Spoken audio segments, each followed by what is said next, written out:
I'm on my way to the village of Homefield to visit what is believed to be the oldest remaining flour mill anywhere on the prairies. What is even more remarkable is that all of its machinery is intact. It could even work if we wanted it to.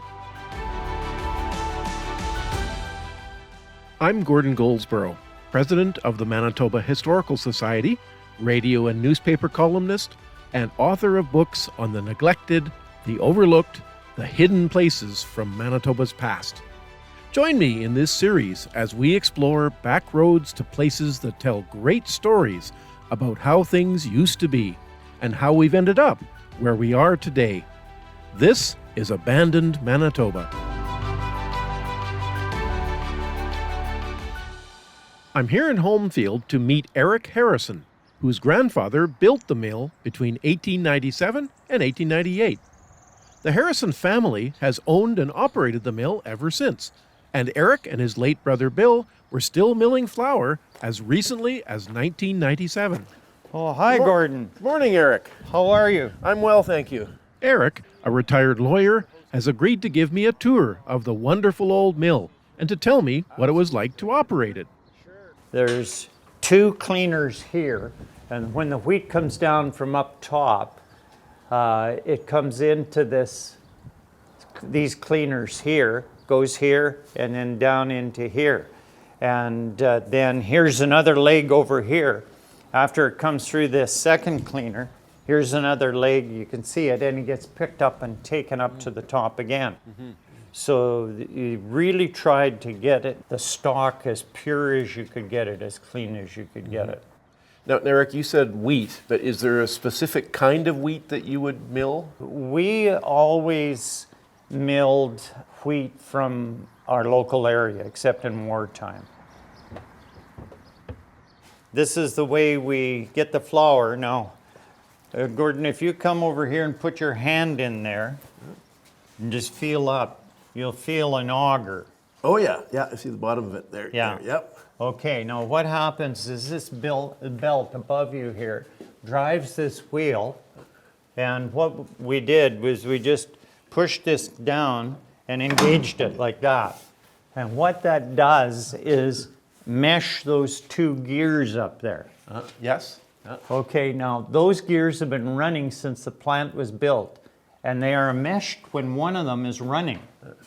You know, when you're clicking in here, that gear is stopped, and this gear is running from the belt. And they've meshed since, I don't know, 1897? 1898. Wow. The auger pushes the bag down. It's pushing the product into the bag, and that auger going around pushes it down. When you get to the bottom, you kicked it off, took the bag off, put it over on the scale, and then this was the flour barrel, this was the scoop, and you just reached into the flour barrel if you were short. You scoop it out of the bag, or out of the barrel and put it in the bag. If the bag had too much in it, you put it back in the barrel. Right. So how much was in one bag? Was it? Well, we made 50 pounds and 100 pounds. And you'd have to physically pick a 100-pound bag off there and... Yeah. Wow. Yeah. Errick takes me up to the second floor. I'm amazed at how good a shape the mill is in. I could almost believe I could still hear it working.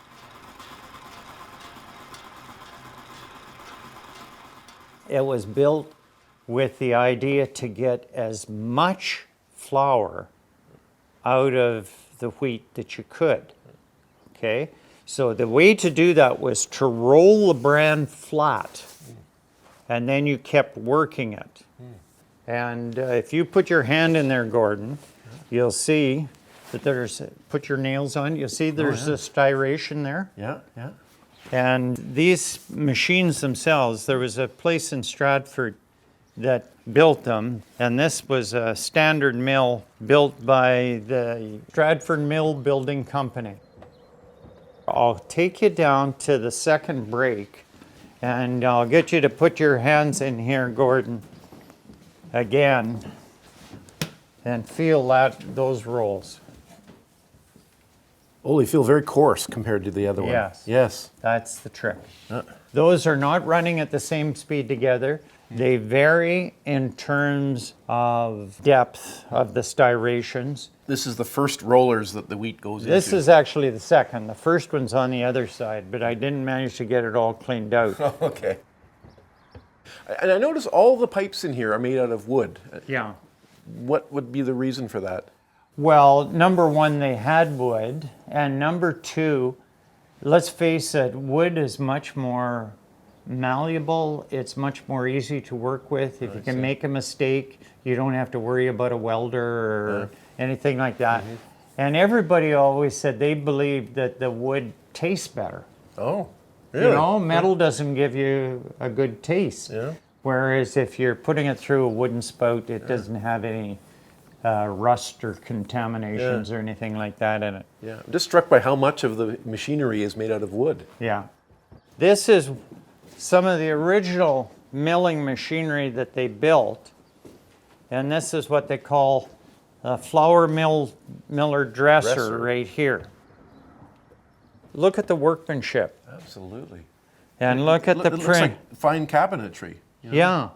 And so what I'm trying to say is that I think if you build something beautiful, even in an industrial application, people will look after it. Like when you think about it, there's not really a mark on it. Errick, this belt right here, I mean, this was obvious when the plant was operating, this belt would be moving, right? Yeah. And so I just envisioned, you know, you got this wheel turning this way and you got another wheel over here. And I mean, it's a pretty hazardous place to walk around, wouldn't it? I mean, like you'd have to kind of walk carefully through here just so you don't accidentally get your sleeve caught on one of these wheels.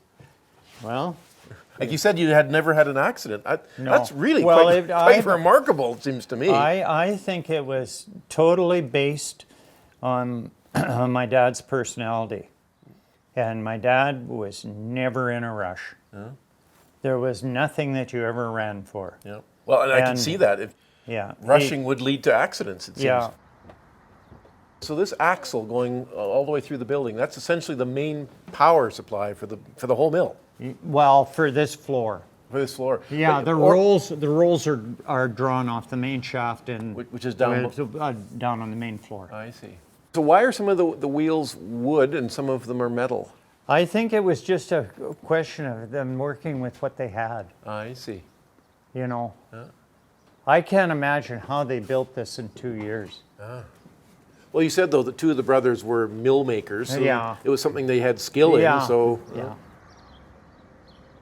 So you said that the mill would often run Saturday mornings. Does that mean that it ran full-time then, or was there only certain times of the year that the mill would run? Yeah, it was very, very difficult once it got to be 40 below. Like you could start up milling in September, which we usually did, and run right through till the end of November. The friction involved in this place generated heat. And even without any insulation, by the end of the day, it would be nice and warm in here. Like you wouldn't be wearing this. Like you'd just be walking around in your shirt. But then as it got really cold, you couldn't keep it up, especially when they were using steam. At the end of the tour, I had time to reflect on my experience touring this one-of-a-kind building. It takes me back to a time when things were very different than they are today. And you know, you don't tend to get many sort of immersive experiences where you actually feel like you're in a functional building. I mean, you can walk through old abandoned buildings, you can kind of get a sense of what it might have been like in the past. But here, I mean, you can almost hear the sounds, you can almost smell the smells. You know, you can see the machines working, and it's just so immersive. It's so real that I don't think there's any place that I've been in Manitoba that has the same experience as here. It just gives me an experience that I just can't find anywhere else.